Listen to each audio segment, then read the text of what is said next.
Saya terus terang aja saya menyatakan saya apresiasi para ketua umum. Banyak ketua umum yang diajukan orang-orang profesional, ya. Termasuk PDIP ya, ya Pak? Ya. Jadi saya kira itu yang saya ingin sampaikan. Jadi mungkin Anda tidak perhatikan bahwa yang ajukan itu adalah partai A, partai B. Presiden Joko Widodo menandatangani Undang-Undang Republik Indonesia Nomor 61 Tahun 2024 tentang perubahan atas Undang-Undang Nomor 39 Tahun 2008 tentang Kementerian Negara. Melalui regulasi ini, Presiden berikutnya yaitu Prabowo Subianto akan leluasa menunjuk menteri tanpa ada batasan.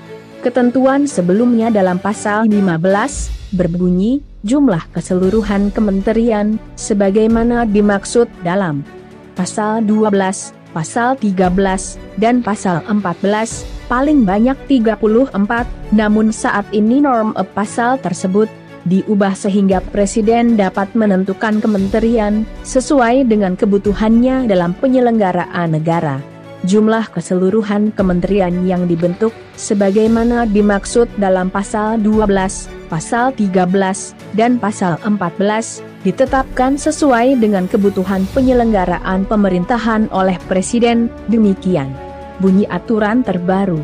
Penjelasan mengenai alasan pembentukan atau penambahan nomenklatur kementerian juga diatur dalam pasal tambahan nama. Dalam pasal itu, menambah ketentuan dari pasal 6, yang berbunyi, setiap urusan pemerintahan, sebagaimana dimaksud dalam pasal 5 ayat 2, dan ayat 3, tidak harus dibentuk dalam satu kementerian tersendiri.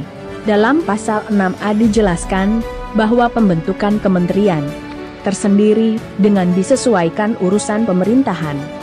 Perubahan undang-undang itu juga memungkinkan Prabowo untuk membentuk badan atau lembaga baru setingkat menteri dari organisasi pemerintahan yang sebelumnya setingkat direktorat jenderal yang berada di bawah kementerian.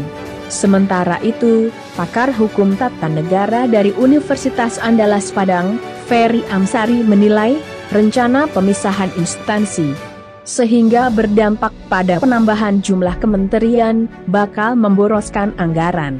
Sebab, pembentukan kementerian baru di era Prabowo Subianto akan berpengaruh hingga ke tingkat daerah.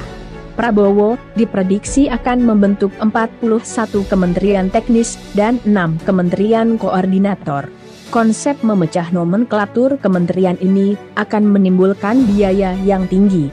Untuk kop surat instansi baru saja membutuhkan biaya hingga miliaran rupiah, karena yang perlu diganti dari pusat hingga daerah, ujar Ferry ketika pada Selasa malam, 15 Oktober 2024. Lebih lanjut, Ferry pun mempertanyakan alasan Prabowo menambah jumlah kementerian hingga 46.